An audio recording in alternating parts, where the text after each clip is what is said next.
So a lot of people came out of Nope very confused about Jupiter's character, thinking that it didn't like fit the movie or like didn't make sense, or they wanted more of him. And I think that that's largely the point in a lot of ways. And I kind of want to explain that. So this is my big Nope spoilers video that's going to have like 5 different theories in it. And yeah, so if you haven't seen the movie, do not watch this. So first, let's talk about Jupe. So I think that what a lot of people have picked up on in this film is that there's a large theme of man trying to play God or trying to take control of nature. And I hope people make the connection that Ricky's plot arc of being a child star traumatized by an on-screen accident informed the decisions that he made for the incident at Jupiter's Ranch to occur, which is like a much bigger, worse version of what he experienced on the set of his television show. On a much smaller scale, the incident with the chimp on set of Ricky's childhood TV show mirrors the fate that befalls him. The studio tried to play God by putting a very dangerous animal in an acting role, and Ricky's on-screen family pays the ultimate price. Then we cut to OJ, who is extremely nervous of the ways that people around him might provoke his horse. Unable to communicate effectively, there's almost an on-set incident with the horse, who nearly decapitates an actress. So the movie's establishing, like, animals are dangerous. This is what happens when there isn't someone on set who knows the animal very well. And then when OJ's on set of a commercial, he might even be thinking that in his head, because he does say later, OJ does say, I remember that. It's one of the reasons why we can't use chimps anymore, or something along those lines. So I interpreted that as the movie starts inside his mind's eye, thinking about that horrible incident and how bad it would be if that kind of thing happened on one of his shoots. And then we cut to him kind of having a bunch of panic attacks, looking around him, seeing all the different ways in which this horse might get spooked, setting up the contrast between, what happens when you don't respect nature versus what happens when you do respect nature.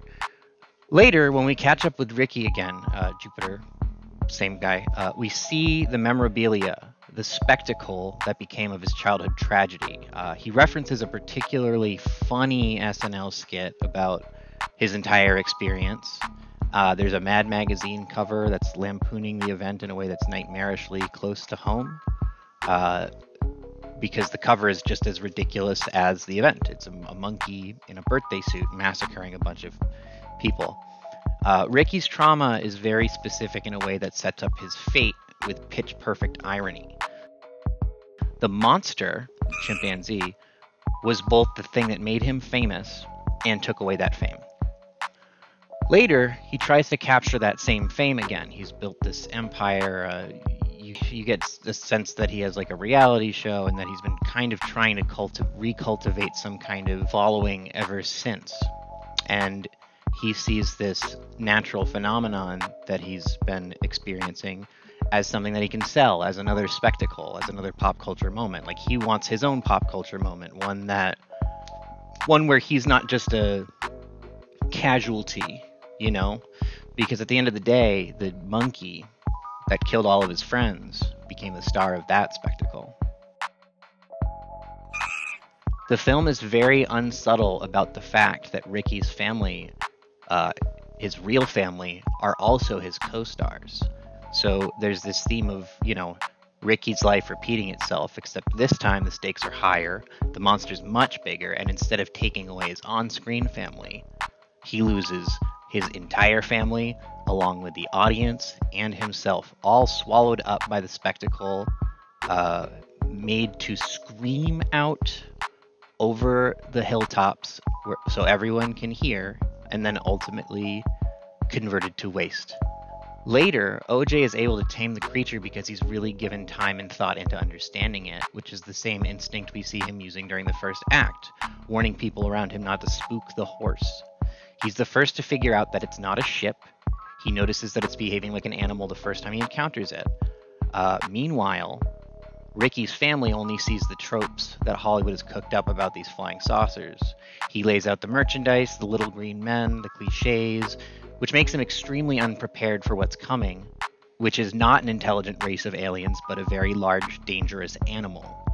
It could also be said that the on-screen incident with the chimpanzee resulted from the people, like, forgetting what a chimpanzee is, you know? Like, he was this beloved television show character, and, you know, they trained him to act like one. In fact, they actually mentioned there's multiple chimps, which is interesting because Ricky refers to him as the name that he's given on the show. I forget what it is. I'll just put it on screen. But anyways, it's like the same thing happens, you know, the people putting on this spectacle do not respect the monster in the room.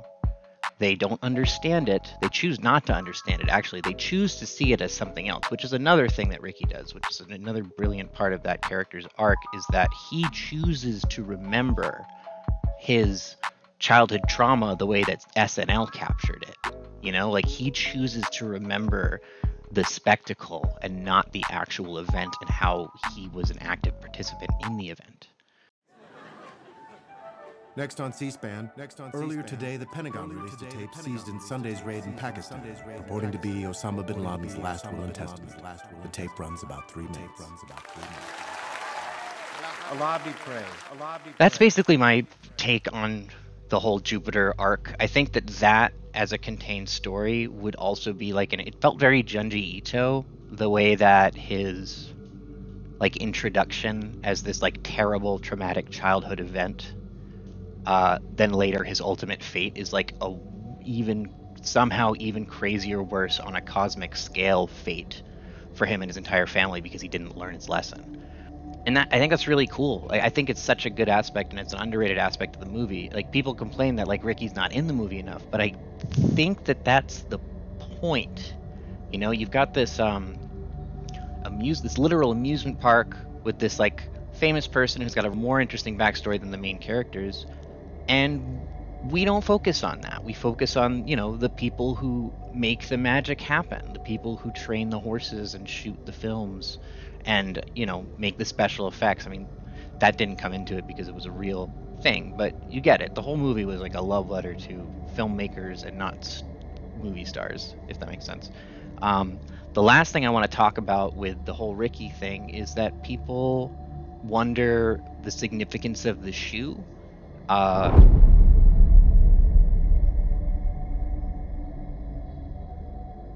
And it's actually pretty funny that they don't realize that it's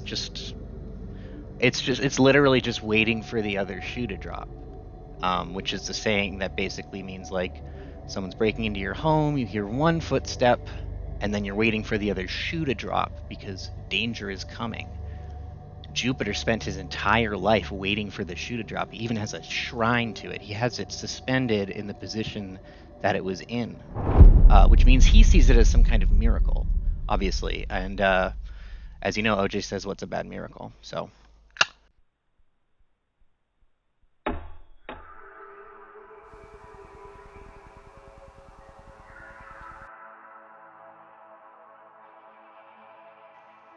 I think that people are weirdly forgetting Moby Dick when they talk about this movie. Like, everyone's talking about Jaws, but the monster is not a shark. The monster is much more like a whale than a shark. But yeah, I mean, if you think about it like Moby Dick, like the parallels are like there. There's like he's a white whale. He's worth a lot. Everybody wants to catch him. Everyone wants to capture him. People risk their lives and die trying to get him. I even think that, in a way, the decoy horse with the flags hanging off of it kind of acts as a harpoon, sort of. It is the mark that OJ leaves on this creature, and the creature gets revenge on him, which is really actually kind of funny. One of my favorite aspects of the movie was the way that OJ showed us that he was learning about the creature just through his facial expressions. But like, he was from that event where, you know, the decoy horse is like literally spat in his face, you know, like a house cat rebelling against you. You know, it shit all over his house. It said like, "Don't fuck with me," like, don't, you know, don't try to trick me. You know, it was fucking pissed. He was able to submit himself long enough to buy himself some time. So yeah, I think the Moby Dick angle is really cool. I'm surprised I haven't heard anyone talk about it. Also, this last one's like a little bit of a stretch, but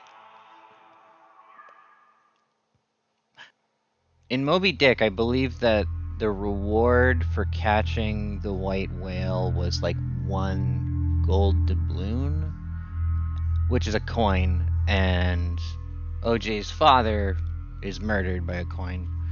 I mean, that might be a huge reach. That could also be symbolism for, like, you know, dying in the pursuit of money, or dying in the pursuit of looking at the spectacle. Just more good, rich symbolism that's just kind of like baked into the narrative, and I love that about his movies.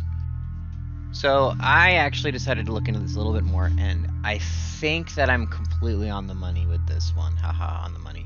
But no, for real, I actually just remembered that after OJ recovers the coin from the doctor, from the autopsy, I guess, he nails it to his wall, and that's exactly what Captain Ahab does with the gold doubloon that he's offering to his crew in exchange for the white whale.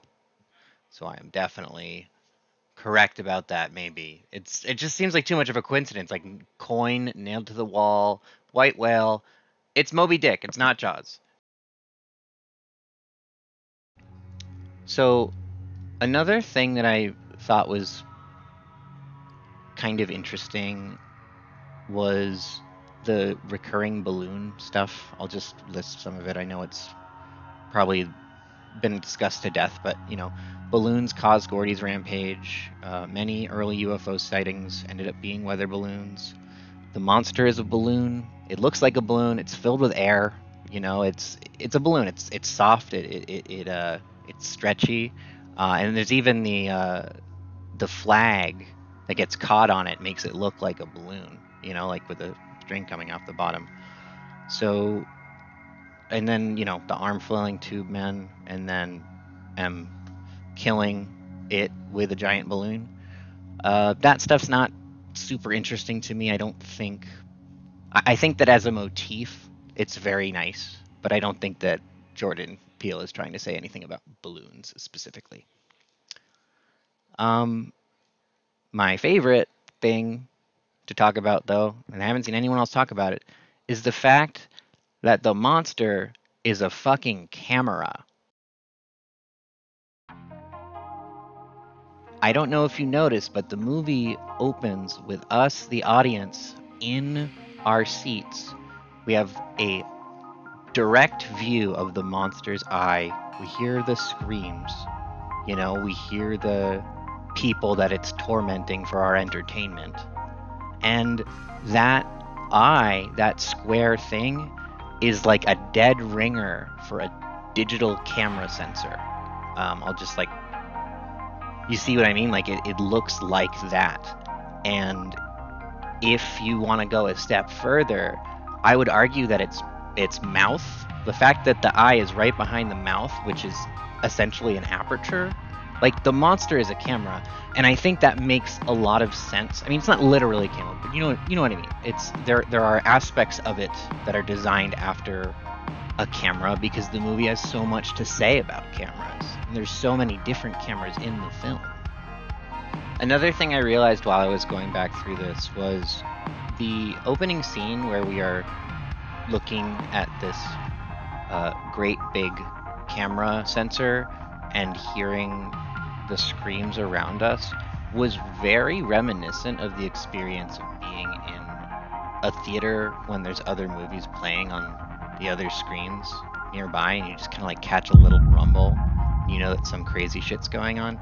I doubt that was intentional, but it is like, it is so perfect, and it just fits so well in with the theme of the movie itself being made to be seen in theaters. Like thematically, it's supposed to be seen in theaters because that's part of the story is how we flock to these spectacles. Okay, I keep having to like record more, but like I'm gonna double down on this because if I recall correctly, the movie does start with that shot that's reminiscent of being in a movie theater, looking at the, you know, the eye of the creature, and then we zoom into its eye and see the first film ever made, which is the jockey on the horse. Like, that is absolutely intended.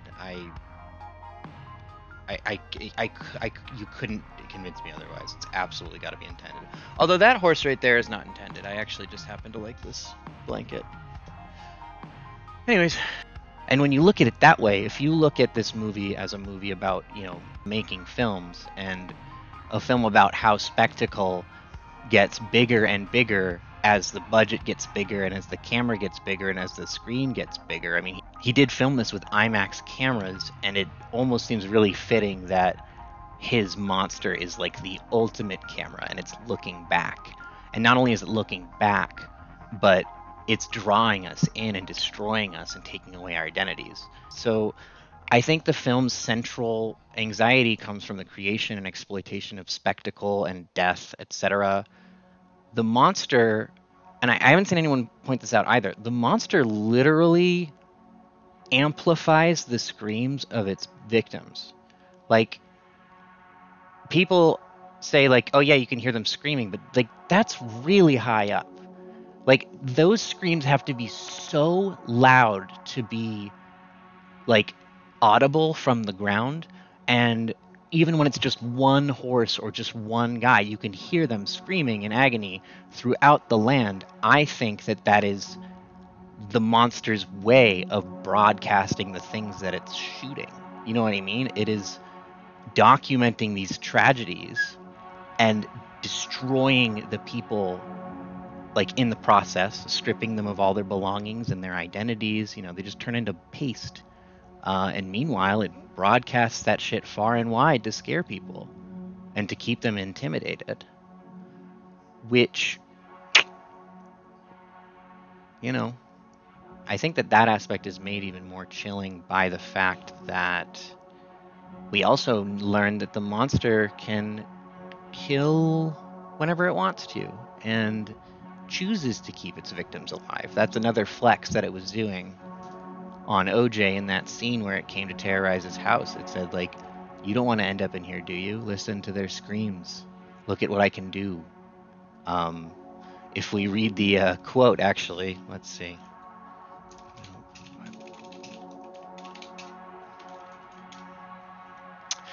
I will cast abominable filth upon you, make you vile, and make you a spectacle.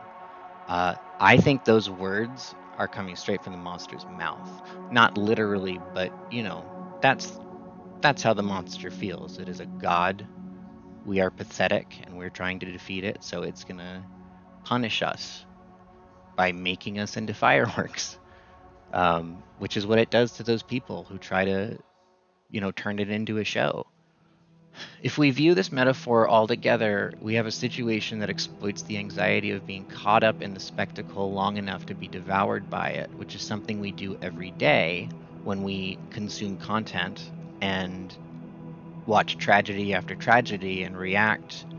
You know, more spectacles are born from the ashes of spectacles. And that, you know, that's a thing that Jordan Peele is very anxious about.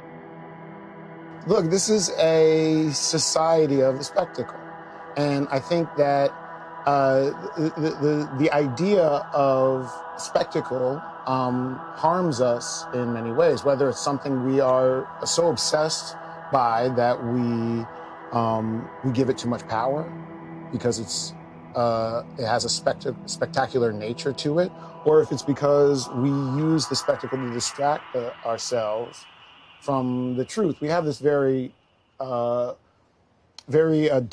relationship with it, and I think about bottlenecking, right? When we're driving, when we're in traffic and there's an accident, and that traffic slows down. Yeah, it's because everybody's sneaking a peek at that awful spectacle, and it's slowing everybody down. And I think that is the fear he's trying to tap into. This fear that ultimately our obsession with media and our obsession to create spectacle and film it and be part of it and be in control of it will be our doom. It could be said that once the camera sucks you in, everything about you, your identity, your body, your belongings, they're all stripped from you and you become nothing more than a spectacle. Blood, screams, content, scraps of cloth. The ultimate cruel irony of the tragedy that occurs at Jupiter's Park is that even the audience, us, is ultimately sucked up, tormented, and destroyed by merely bearing witness to it. This happened on my birthday. I have been obsessed with it. I have watched so many videos and looked for more that I haven't seen. It was this that made me the kid I became in high school. Any new kids, I would run up and greet, make sure they felt good and accepted. Found out what they were into, basketball, baseball, and try to help them in the right direction. I was actually thanked years later for being who I was and helping new kids or the outcast. I just didn't want anyone to feel left out and turn to such a tragedy like this.